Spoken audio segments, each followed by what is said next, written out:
qalu amanna bi rabbil alamin. Nah, sekarang kita lihat yang selanjutnya. Tempat Nabi Isa turun. Pertanyaannya adalah, di manakah Nabi Isa turun? Ada beberapa tempat yang disebutkan di dalam beberapa hadis di mana tempat Nabi Isa alaihi salam turun. Ada yang menyebutkan Nabi Isa turun itu di Yordania, ada yang menyebutkan di Palestina, ada yang menyebutkan Damaskus. Ketiga wilayah ini dekat-dekat. Damaskus itu wilayah yang paling dekat ke Yordania dari wilayah Suriah. Nah, kita nggak ada lagi ini ya. Jadi kalau tinggal dinding, dulu kan ada peta. Nah, dulu ada peta. Dia di sebelah barat Suriah, tapi baratnya ke bawah, ya, ke barat daya, ke arah Yordania, itu daerah Damaskus. Damaskus tempat di mana Imam An-Nawawi dan Ibnu Katsir berasal. Nah, jadi Damaskus itu tempat ulama-ulama besar dulunya. Nah, ada sebuah hadis Rasulullah Sallallahu Alaihi Wasallam yang diriwayatkan dari Imam Muslim, oleh Imam Muslim dari An-Nawas bin Sam'an, disebutkan begini: fayanzilu indal manaratil bayda. Beliau turun di samping menara putih, syarqai Dimashq, sebelah timur Damaskus. Jadi dalam bahasa yang lain berarti ada sebuah menara putih di sebelah timur Damaskus. Itu yang harus diingat. Baina mahrudataini, yang kemudian menggunakan dua pakaian berwarna. Jadi pakaiannya itu bukan pakaian putih, tapi pakaian berwarna indah.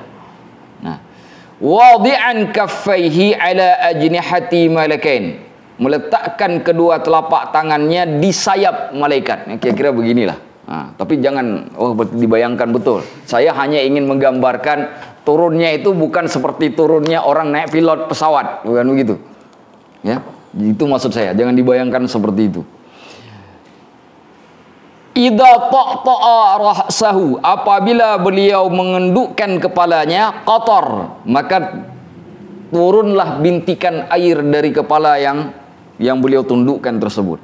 Wa idza rafa'ahu, apabila beliau mengangkat kepalanya, tahaddara minhu jumanun ka'lu'lu', mengalirlah butiran-butiran air seperti mutiara dari kepalanya.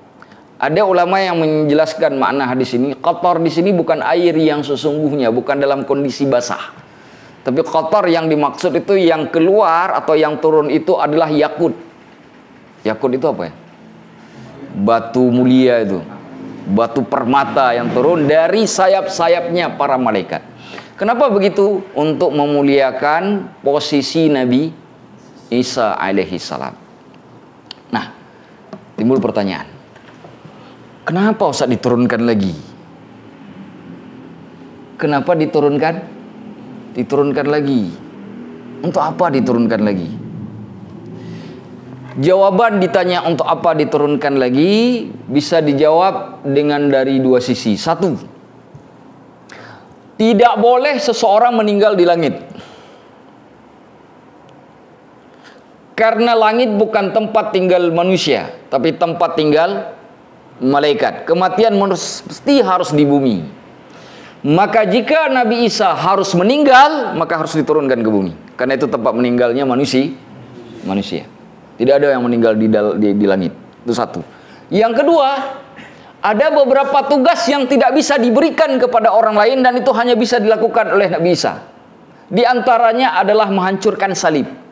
Kenapa bukan Nabi Muhammad yang menghancurkan salib? Karena bukan Nabi Muhammad yang dituhankan. Yang menghancurkan salib harus adalah orang yang dituhankan sebagai bukti bahwa beliau tidak pernah mengajarkan kesesatan. Maka itu sebabnya diharuskan Nabi Isa alaihissalam untuk turun kembali, menghancurkan salib, termasuk membunuh babi. Kenapa? Karena beliau mengharamkan babi, tapi umatnya kemudian menghalalkan babi. Betul Ustaz, halal babi? Betul. Mana dalilnya? Di dalam kitab-kitab suci mereka hari ini, kalau kita lihat baik dari versi bahasa Indonesia maupun versi bahasa Inggris, itu penggunaan kata babi macam-macam. Dalam bahasa Inggris ada penggunaan kata pig, PIG. PIG itu babi muda. Ya, ada swine. Swine itu nama babi secara keseluruhan, karena babi itu jadi jenisnya.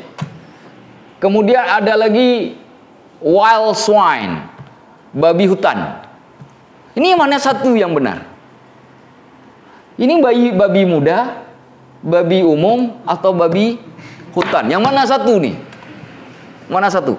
Dalam Bible bahasa Indonesia juga sama. Ada kata babi, ada juga kata babi hutan. Karena babi dan babi hutan itu dua hal yang berbeda. Meskipun sama-sama berjenis babi. Makanya ada mereka makan babi tapi tidak makan babi hutan. Yang menariknya adalah Nabi Isa itu bahasanya apa? Ibrani. Ibrani kata babi itu hanya ada satu, sama seperti bahasa Arab. Bahasa Ibrani untuk babi khazir, sedangkan orang Arab menyebutnya khinzir, babi. Nggak ada babi hutan, babi muda, babi nggak ada. Khinzir. Semua babi itu namanya khinzir. Mau dia muda, dia setengah tua, dia sudah menikah, dia belum menikah, dia perawan tua, tetap khinzir namanya. Itu bahasa Arab, begitu juga bahasa Ibrani. Kenapa ketika diterjemahkan lantas ada babi hutan, babi dan segala macam? Makanya kenapa beliau harus kemudian membunuh babi. Yang paling penting, membunuh Dajjal. Dajjal tidak bisa dibunuh oleh yang bukan Nabi, hanya Nabi yang bisa bunuh. Itu sebabnya Rasulullah mengatakan, iyakhruj fikum wa ana fikum fa ana hajijuhu dunakum. Kalau dia keluar di tengah-tengah kalian dan aku masih ada di tengah kalian, aku sendiri yang akan menghancurkan Dajjal, yang akan mengalahkan Dajjal. Tapi Nabi Muhammad sudah meninggal dunia, maka dibutuhkan Nabi lain untuk membunuh Dajjal. Yang menariknya, Dajjal ketika Nabi Isa itu nggak punya kerjaan terlalu banyak untuk membunuh Dajjal. Kenapa? Dzaba kama yadzubur rasos, hadis Imam Muslim. Ketika lihat Nabi Isa, Dajjal langsung meleleh seperti melelehnya timah. Timah kalau dipanaskan di api kan meleleh itu gimana tuh? Begitulah melelehnya tubuh Dajjal itu. Dalam ayat yang lain, dzaba kadzubul milh, meleleh seperti melelehnya garam. Garam itu kalau dicampur dengan ditaruh lalu disiram dengan air kan meleleh tuh. Nah, seperti itulah melelehnya Dajjal ketika lah Nabi Isa. Tapi kenapa dikejar dan dibunuh? Untuk membuktikan bahwa ini bukan Tuhan. Dia berdarah dan Tuhan tidak berdarah. Supaya orang-orang sadar yang mengikuti Dajjal bahwa ini bukanlah Al-Masih, tapi ini bukanlah pemberi petunjuk, tapi ini adalah penyesat umat. Itu alasannya Nabi Isa kemudian menombaknya sampai dia berdarah. Allahu a'lamu bissawab. Baik. Nah, jadi masalah sekarang adalah tadi tempat turunnya Nabi Isa di mana? Di Menara Putih, di sebelah timur Damaskus. Kata Ibnu Katsir, tidak ada menara putih di sebelah timur Damaskus. Tidak ada menara putih di sebelah timur Damaskus. Pertanyaannya, bagaimana memahami hadis ini? Kata beliau, yang benar bukan di sebelah timur Damaskus, di sebelah timur Masjid Damaskus. Karena di sebelah timur Masjid Damaskus memang ada satu saja menara yang warnanya putih. Masjid Damaskus yang dimaksud, nanti bisa Google, namanya Masjid Umayyah.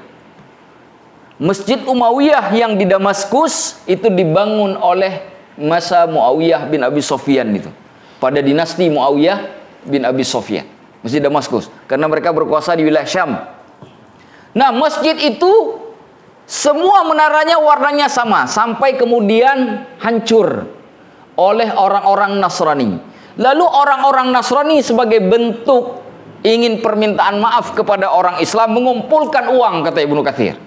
Mereka kumpulkan uang lalu dibangunlah menara itu, diperbaiki. Ternyata diperbaiki dari batu putih. Sehingga satu-satunya menara itu sekarang berwarna putih. Berada di sebelah timur Masjid Damaskus. Sedangkan yang lain tidak putih, cuma itu saja yang putih satu. Kata Ibnu Katsir, disitulah tempat turunnya Nabi Isa. Maka dimungkinkan ketika sholat subuh pertama sekali adanya di masjid tersebut. Yang kemudian ketika Nabi Isa masuk ke dalam masjid melakukan sholat subuh, lalu pemimpin kaum muslimin mempersilahkan Nabi Isa untuk maju ke depan. Nabi Isa mengatakan, "Sholli." Tapi engkaulah yang kemudian sholat atau mengimami sholat. "Laka uqimat." Sholat ini diiqamahkan, ditegakkan untukmu. Para ulama memberi maksud kenapa Nabi Isa enggan untuk jadi imam sholat, karena supaya tidak membuat orang jadi bingung, ini syariat mana yang harus kita ikuti, syariat Nabi Muhammad atau syariat Nabi Isa. Karena Nabi Isa, Nabi Rasul, punya syariat. Maka ketika Nabi Isa tidak mau maju, bahkan yang mengimami sholatnya bahkan bukan Nabi dan Rasul, yaitu Imam Mahdi, bukan Nabi dan Rasul. Beliau sholat di belakang, ingin menunjukkan bahwa Imam Mahdi sholat dengan syariatnya Nabi Muhammad, dan aku pun ikut syariat Nabi Muhammad itu. Ini yang mempertegas bahwa Nabi Isa bersyariat dengan syariatnya Nabi Muhammad. Wallahu a'lamu bissawab. Baik. Nah, ada beberapa pendapat lain lagi yang mengatakan Nabi Isa turun di Yordania, Nabi Isa turun di Baitul Maqdis, tetapi saya tidak nukilkan riwayat-riwayatnya biar tidak panjang. Hadis-hadisnya dibandingkan dengan hadis Imam Muslim dari An-Nawas bin Sam'an yang saya bacakan tadi itu, maka adalah hadis-hadis yang diperselisihkan dan juga derajatnya itu di bawah derajat hadis yang kita bacakan. Nah, sekarang pertanyaannya, kapan turunnya Nabi Isa? Salat apakah yang dilakukan oleh Nabi Isa tepatnya? Kita sering mendengar Nabi Isa turun pada waktu subuh. Benarkah begitu ataukah tidak? Ada beberapa riwayat yang harus kita kaji. Pertama adalah riwayat Ibnu Majah dari Abu Umamah Al-Mahili yang dengan jelas mengatakan, "Id nazala alaihim Isa bin Maryam alaihi salam subh." Nabi Isa alaihi salam itu ketika turun pada waktu subuh. Jelas itu. Ya, jelas sekali turunnya di waktu subuh. Tetapi juga ada hadis yang lain yang menyebutkan bahwa Nabi Isa alaihi salam itu bukan turun di waktu subuh.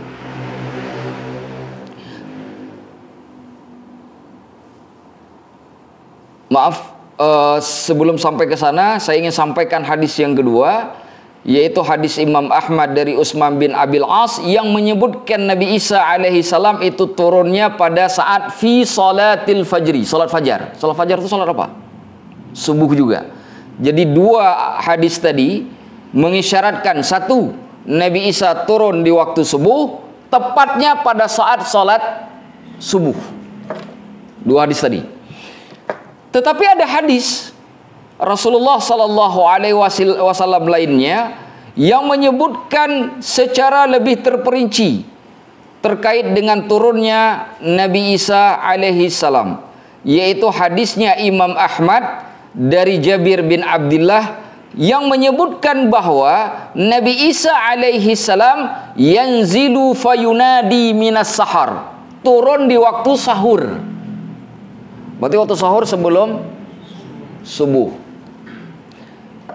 Hadis ini tiga-tiganya bisa digabung maknanya, bahwa sebenarnya turunnya Nabi Isa itu bukan pas waktu salat subuh atau setelah azan, bukan. Turunnya sewaktu sahur, sebelum waktu subuh datang. Hanya saja beliau bergabung dengan kaum muslimin di waktu subuh untuk salat di masjid, karena itu adalah salat yang pertama sekali beliau lakukan. Jadi dalam bahasa yang lain, turunnya Nabi Isa, satu di waktu sahur, salat yang pertama salat subuh. Turunnya di wilayah Damaskus.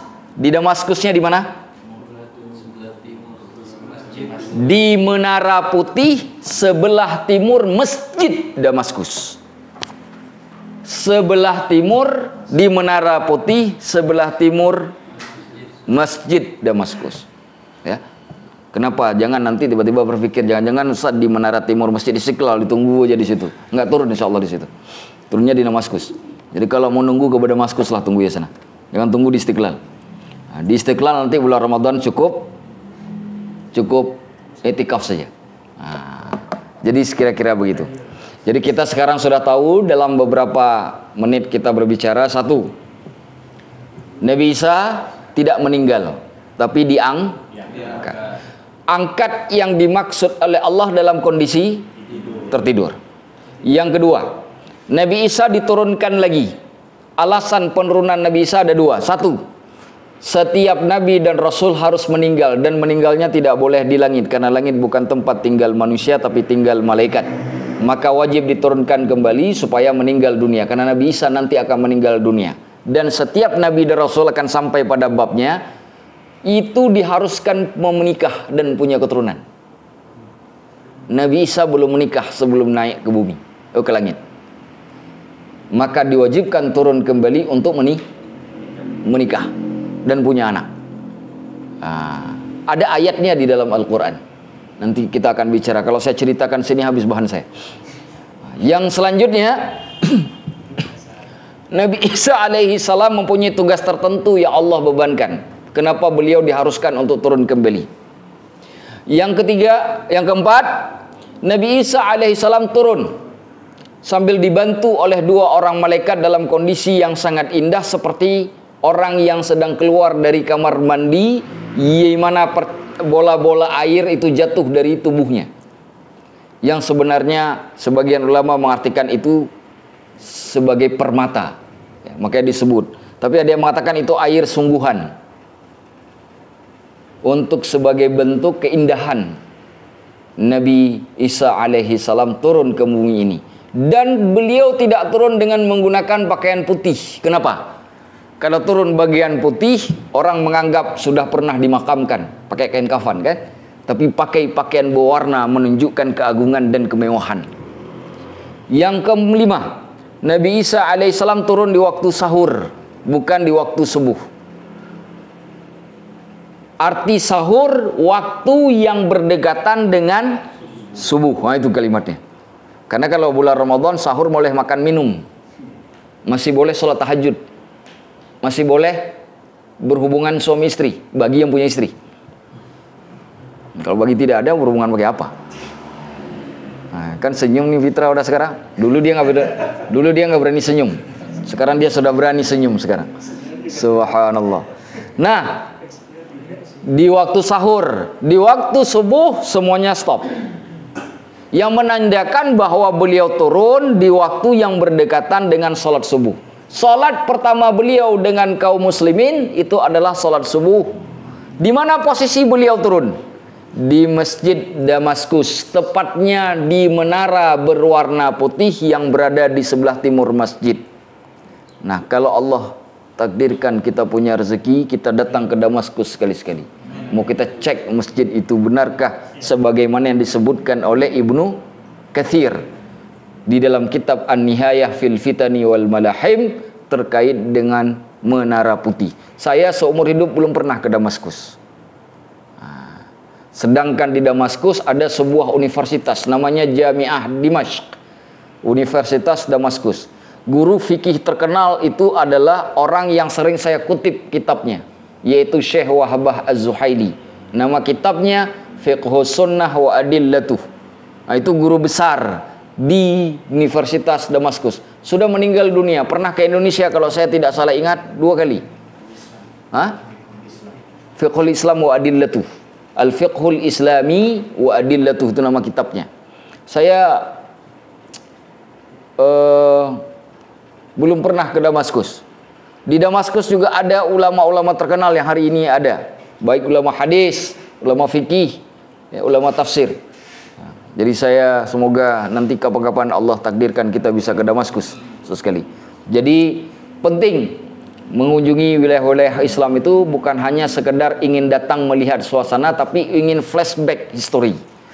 Jadi teman-teman mau berangkat ke Madinah, pelajari dulu sejarah Madinahnya.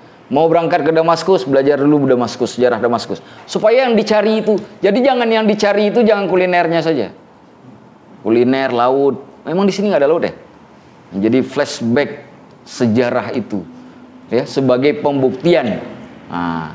Karena tidak ada guna. Berbeda kalau misalkan kita datang ke Madinah kan memang ada ibadahnya kan. Nah di Damaskus kan ibadahnya kan sama kayak di Depok. Masjidnya kan sama dengan di Depok. Tapi kalau di Madinah kan beda kan. sholat di sana 1000 dengan masjid kita. Ya, kalau Damaskus kan sama statusnya di kita. Jadi kita hanya ingin flashback untuk melihat sejarah-sejarah Islam sana. Saya minta maaf, saya nggak lama. Hari ini dari pagi sampai sore. Nggak pulang-pulang. Begitu pulang habis sholat maghrib langsung tertidur. Tiba-tiba Allah kagetkan. Memang padahal nggak pasang alarm, dikagetkan. Lihat jam, ingat malam minggu malam ini. Bukan mau ngedet, mau ngajar. Orang biasanya bangun jam 10 mau ngedet. Enggak, saya bukan 10 mau ngajar. Mau ngajar, ha? Orang mau ke disko, mau enggak. Saya mau ngajar. Nah, cepat-cepat saya bangun, saya cuci muka, pakai pakaian, saya mau berangkat mengajar. Minimal sedikit ada yang bisa saya sampaikan. Wallahu a'lamu bishawab. Insyaallah lain kali kita sambung lagi, ya. Akhirul kalam saya akhiri sampai di sini. Namun sebelumnya tadi siapa? Arifin, kita khatam majelisnya. Doa khatam majelis.